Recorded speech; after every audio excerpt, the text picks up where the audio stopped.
Hello, this is the student review for the committee testimony submitted by Lea Patek. So as far as your content goes, your policy problem was clear, stating the 22nd Amendment. You gave examples about no congressional term limits, and that's pretty much what your whole speech was about.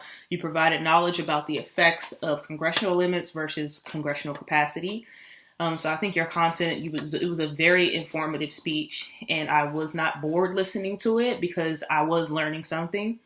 You spoke very, very clearly, and you did enunciate, maybe a little bit too well. I thought that the delivery of it and your clarity was really, really good, but you were kind of speaking in a robotic voice. That's not necessarily a bad thing, but maybe if you add a little bit, like you change your voice a little bit in certain parts that you find to be more important, raise your voice here and there, just inflection, just think about that so it doesn't really sound like you're reading. You know what I'm saying? So your delivery, it was obvious that you were screen reading. As far as that goes, I think that that's okay because it's a long speech, so you need to be able to read and reference something. So in that case, maybe use note cards.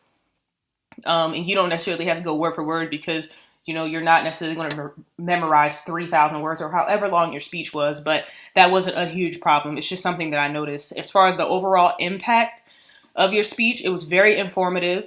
You had good impact on getting your point across about the term limits from lawmakers, congressmen and women, and the benefits of things such as independent congressional thinking.